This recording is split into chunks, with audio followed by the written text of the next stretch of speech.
I want to open today by taking a short poll, a little bit of a survey this morning. And I want to ask some questions about things we believed when we were kids, but may not believe to be true anymore. So if this is you, would you just raise your hand and say, yeah, that was me at one point?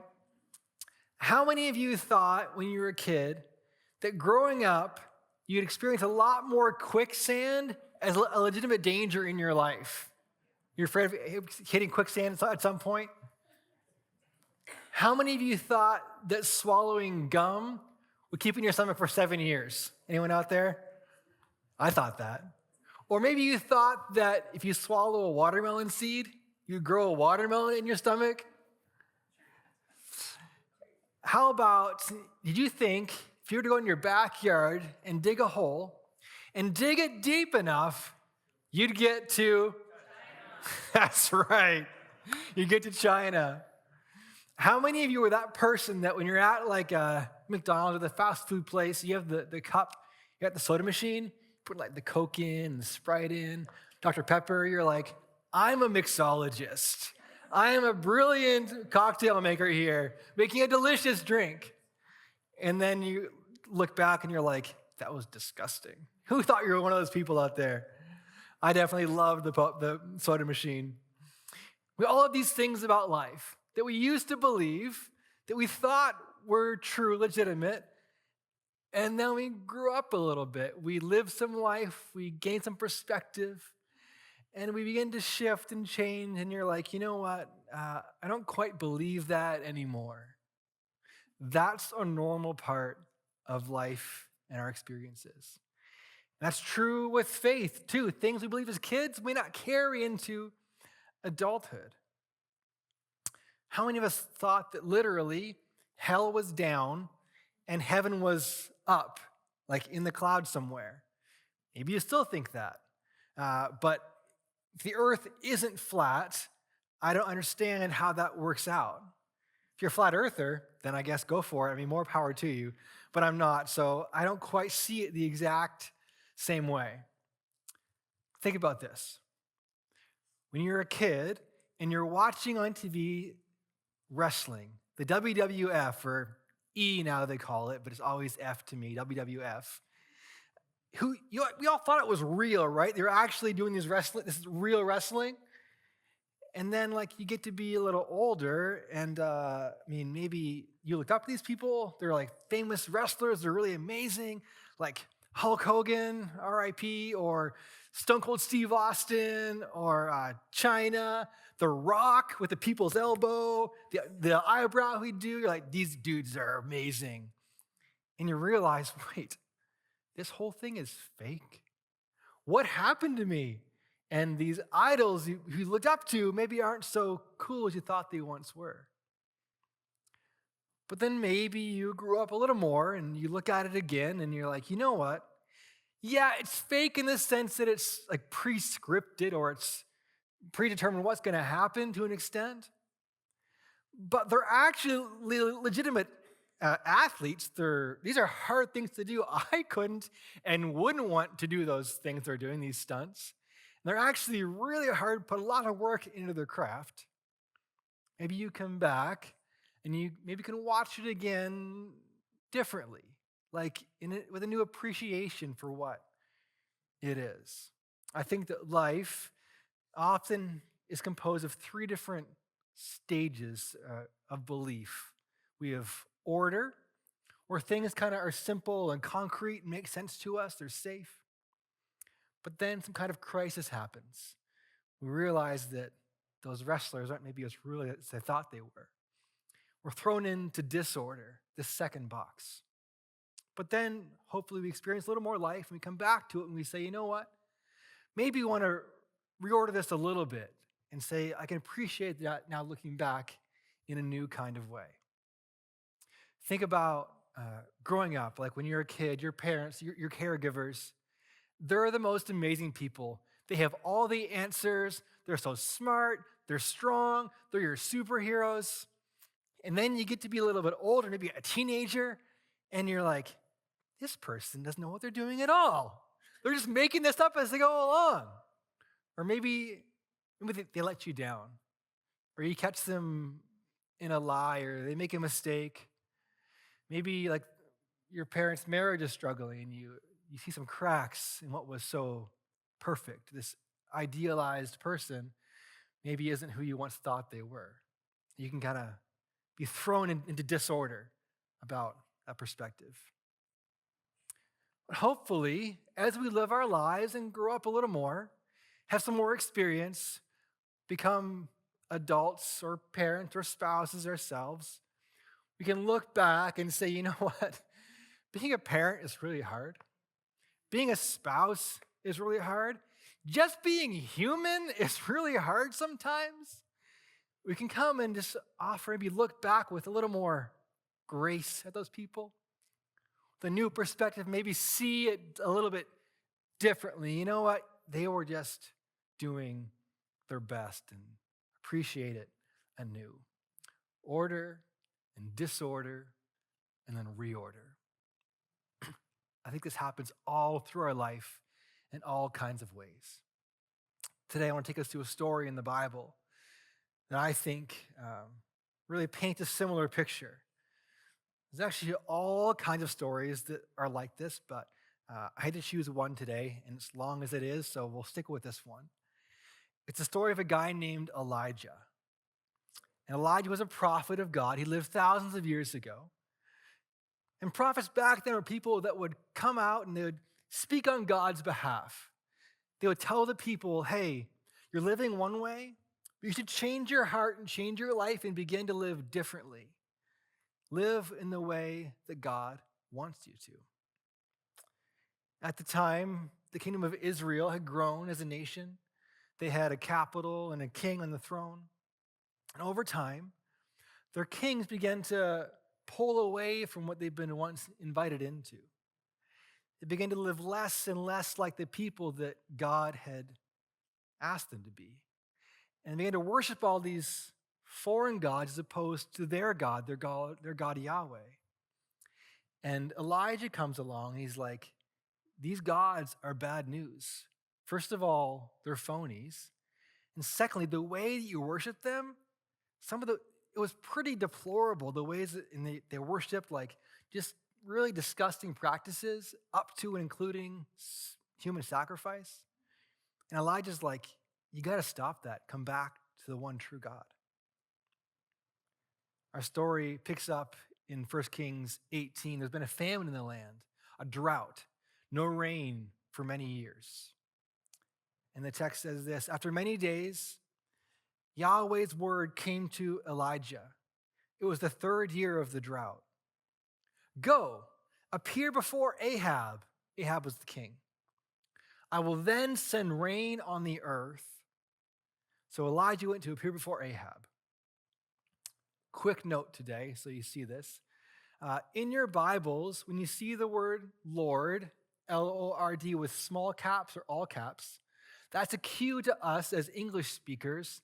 The author's using God's proper name for himself, the name Yahweh. And in this story, the author is juxtaposing Yahweh, the God of Israel, the true God, versus Baal and Asherah, these foreign gods.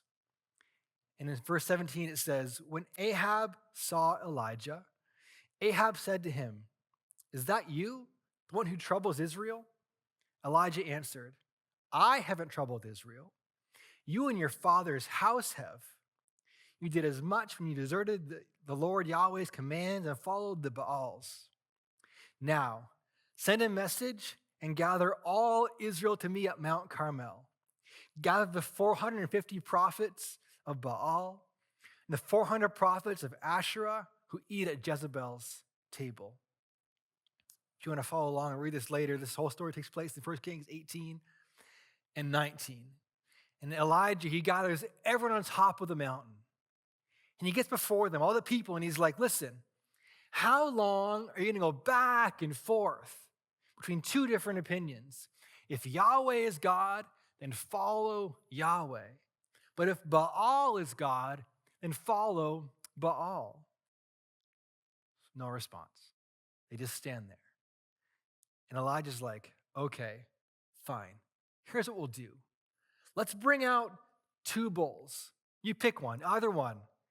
Let's let Baal's prophets take a bull, prepare an altar, put wood on it, build the altar up, prepare it, but don't start a fire yet. And I'll do the same thing. And we'll both pray to our gods. Whichever God brings fire, that's the true God. And people are like, sweet, this is awesome. There's no Netflix, nothing else to do. Let's watch them do this prophet showdown on top of the mountain. So the prophets of Baal, they gather their wood and their bowl and they get going.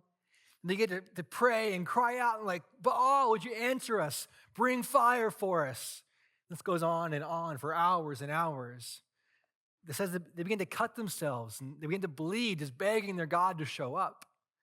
And eventually Elijah, he begins to taunt them and tease them. He's like, where are your gods?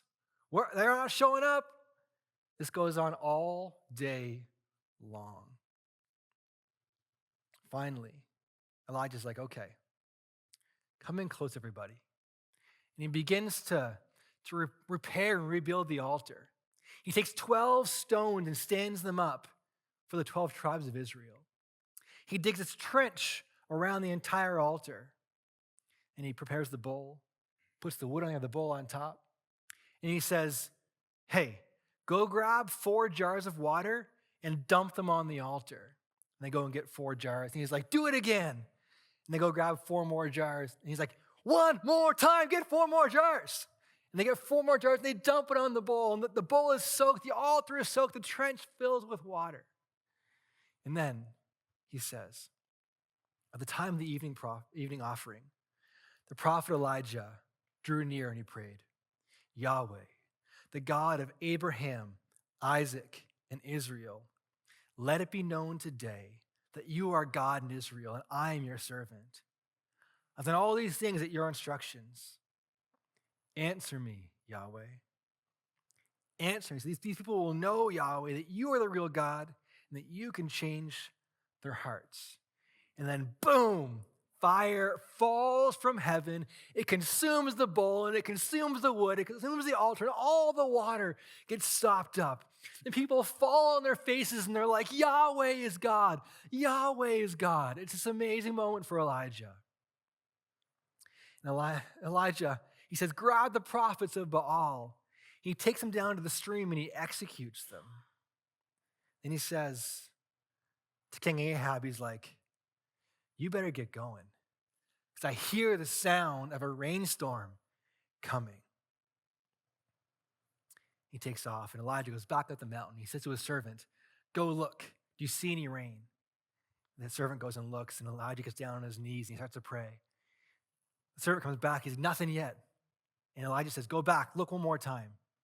7 times he does this. He says, go look again. And finally, the servant says, there, coming up out of the sea, I see a small cloud the size of a human hand. And Elijah's like, that's it. We got to go. And they take off and the rain comes and the whole area fills up with water as the clouds roll in. Elijah is literally and metaphorically in the mountaintop of his life. It's this amazing moment for him. Everything is good and ordered and clean and makes sense. He's done this incredible thing. He's at the farm and God showed up. He's won. Elijah is good. Ahab, bad. Yahweh, good. Baal, bad. It all makes sense to him. He's in control. Meanwhile, Ahab, he gets home. And Queen Jezebel is there waiting for him. He has to explain what happened to all her prophets. And he's like, listen, honey, dear, that Elijah guy, he challenged your prophets to this big showdown, and he made them look silly, and he killed them all, and they're all gone now. And she is ticked, Jezebel. She says, by this time tomorrow, Elijah is dead. Well, Elijah, he hears word of this. and he takes off and runs into the desert. It says he runs and runs and runs further and farther. Finally, he collapses under a solitary broom bush. And the text says he just longed to die. He says, "It's more than enough, Yahweh. Just take my life. I'm no better than my ancestors." He lies down and falls asleep. He's literally gone from the mountaintop of his life to the desert of his life. Everything that made sense was so good is thrown into chaos, thrown into disarray by this threat from Jezebel. Something about it was so real, so fear-bringing to him, so dangerous, that it pushed him into this crisis moment. And he goes from order to disorder like that. And I'm like, bro, what happened? You were just there. Like, you just saw what God did on the mountaintop. Why did this push you over the edge? But man, isn't that how it happens so often in our own lives? Like, life is good. We trust God. Things are just going along just fine. Then we hit this moment, some kind of crisis, unexpected usually, and we're thrown into disorder. Maybe it's your parents are separating. Maybe you have a loved one you're losing or saying goodbye to, or maybe you've lost your job and you can't afford your bills. Maybe a health scare comes up. You look in the mirror, is that spot in your face, and you're like, what is that? And you're thrown into this chaos, unexpected. Your whole world gets turned upside down. You're like, I just want to run into the desert and lay down under a broom bush. Well, Elijah is lying there on the ground. And this messenger from God comes, and he taps Elijah. And he's like, Elijah, get up, eat something. He opens his eyes, and there's this bread baking on some coals and a jar of water. And he has some food and has a drink. And he falls back asleep. So the messenger's like, psst, Elijah, taps him again. Get up, eat some more. You have a journey ahead of you. So he gets up and begins to walk. 40 days and 40 nights he walks through the desert. Finally, he gets to Mount Horeb, Mount Sinai, the place where God met Moses in the burning bush. He finds this cave there and he spends the night. And then Yahweh's word comes to him and he says, why are you here, Elijah? And Elijah, he pours his heart out. He says, I've been passionate and loyal to you when everyone else abandoned you. They've torn down your altars and murdered your prophets, and now they're trying to kill me too when I'm the only one left. And God says, go out, stand on the mountain I'm about to pass by. And then this great wind tears across the mountain. It says the stones break and the rocks shatter. But God isn't in the wind. And this earthquake comes and the whole mountain shakes. But God isn't in the earthquake. And it says this fire comes in. This fire comes. And I imagine Elijah, if I'm like him, he's like, fire! We just did this together. This is God. But God isn't in the fire. The text says that there's this silence. And Elijah hears this voice, thin and small. And he wraps his face in his cloak and he walks out to the edge of the cave. And God asks him again, he says, Elijah, why are you here? And Elijah repeats again.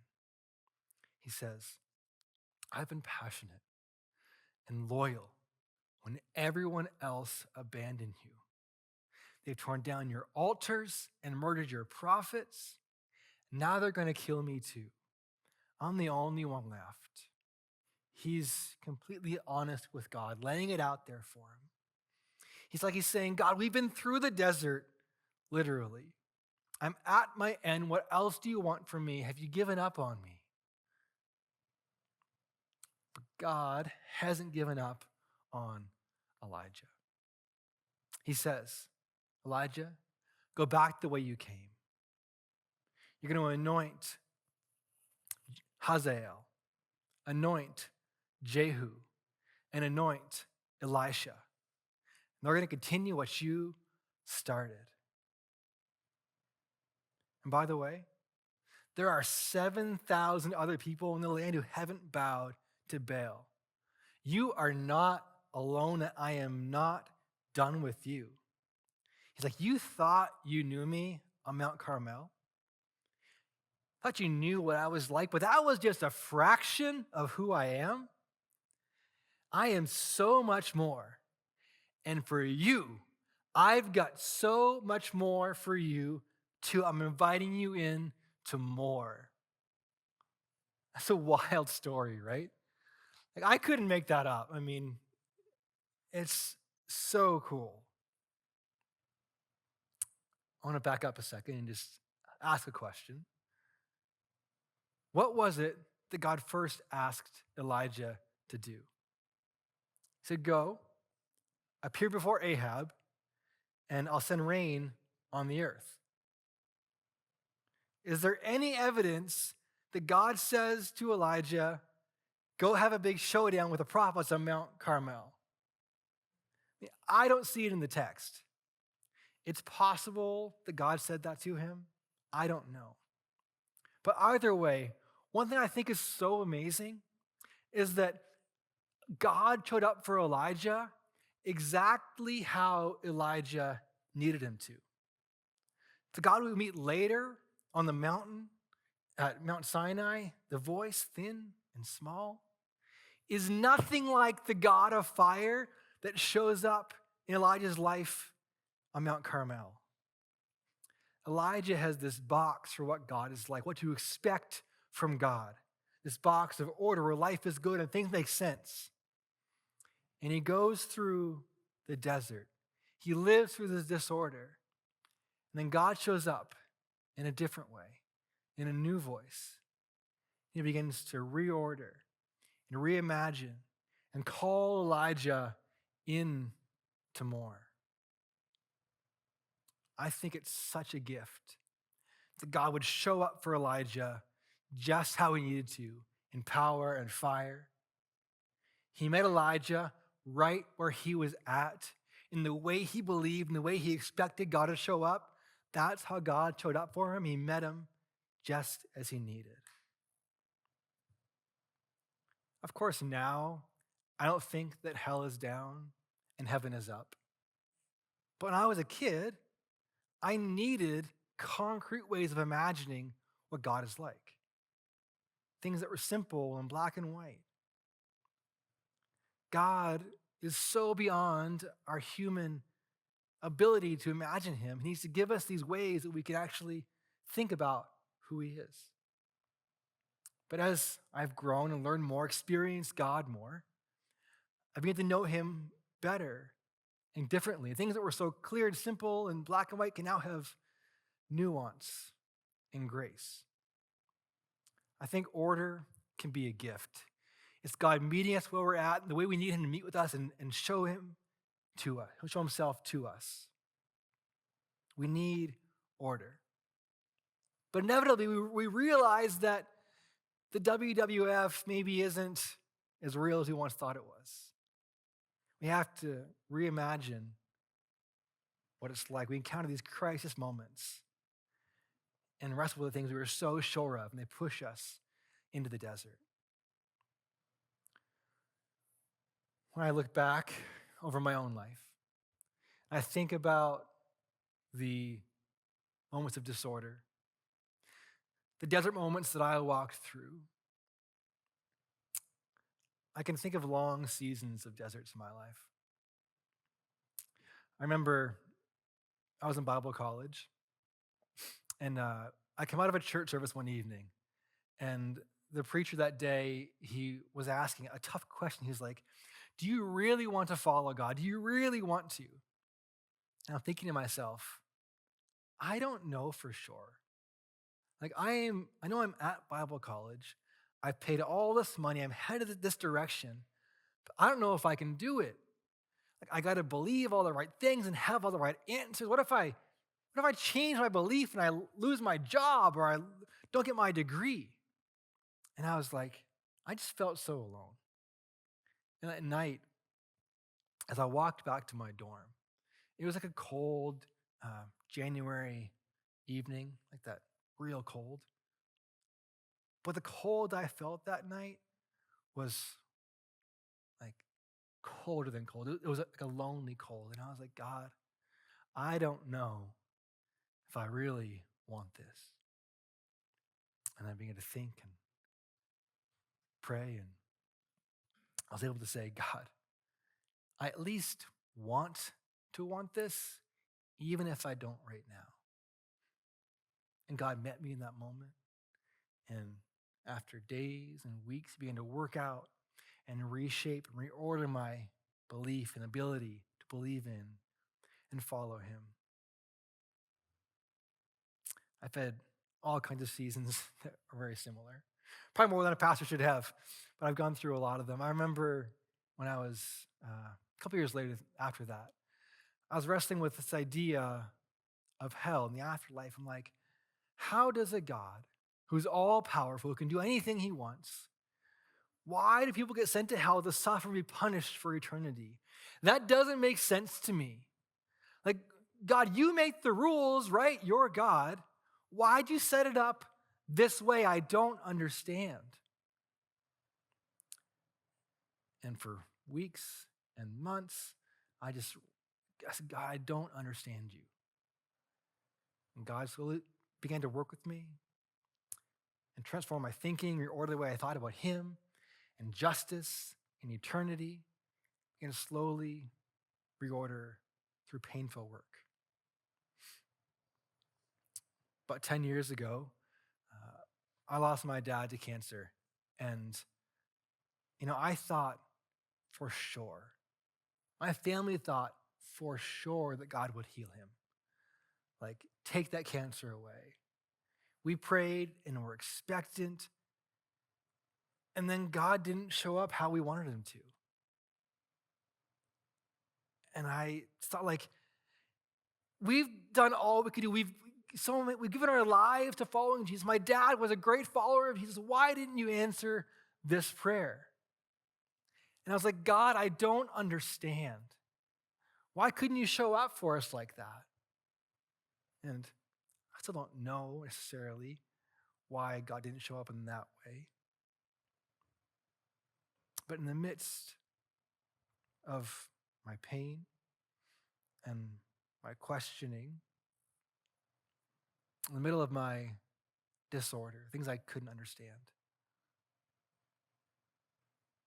God was so gracious to me. He was patient with me as I worked through things in my own chaos. He walked with me. It's like he says, get up. Here's some bread and some water. We're going to walk through the desert. Might be 40 days and 40 nights or longer. But when we get to the mountain, you can ask me anything you want. You can be honest with me. You can give me all your questions. You can lay it out for me if you want to. Take your time. And when you're ready, I'll begin to reorder some things for you. God is not afraid of your questions. He isn't afraid of your doubts. He's not insecure by your honesty. He's big enough to hold those things and sit with you in them and meet you right there and stay with you in the midst of it. I believe that.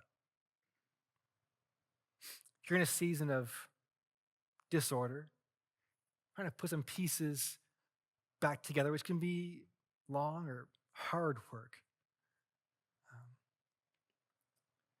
I want you to know that no matter how long that's taking or taken you, even if you want to crawl up under a broom bush, that God is patient. God still has purpose for you. He's inviting you into more. That invitation will not go away. He will keep inviting you into more for you. One thing I appreciate about the story is Elijah. He still trusts God after all this.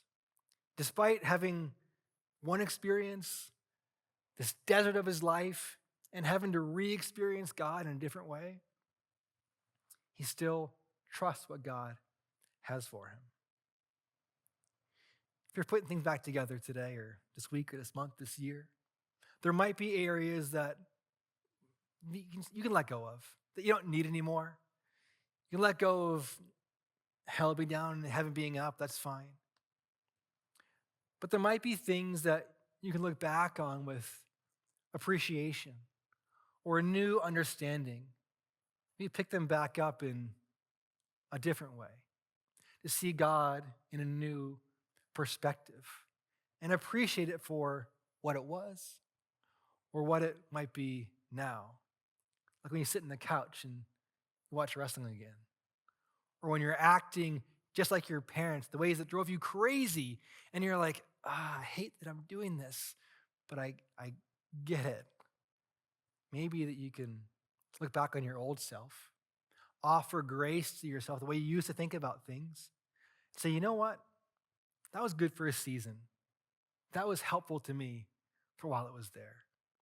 And I can appreciate it and look back on it, and I'll be called into more, in something new, a new way of understanding or experiencing God. You can say yes to God one more time as he invites you to more. Whatever box you're in, you probably have things in your life that are in each of these boxes: order, disorder, and reorder, maybe all at the same time, as you're figuring out different areas of your life and parenting and faith and adulthood and school, and you're like, I don't get it all the time. But I want you to know that God is meeting with you right where you're at. He's patient, willing to walk with you through these moments. No matter how deep the chaos goes or how long it's been going on or how distraught you might feel or how distant God might feel today, he might feel far away. He wants to help you reorder things. He still has purpose for you. He's not done. He's for you. He's working with you. And he is inviting each of you to more today. He's got more for you. Would you pray with me this morning? God, I just want to thank you that you're gracious enough to meet us where we're at, that you let our little minds believe things for seasons because maybe that's the only way that we can. But when we get thrown into chaos, that you walk with us, you're patient with us, and your love is poured out over us and you're for us, and that you are willing and wanting to call us into reorder and to more, and then trusting you again one more time. I pray this in Jesus' name.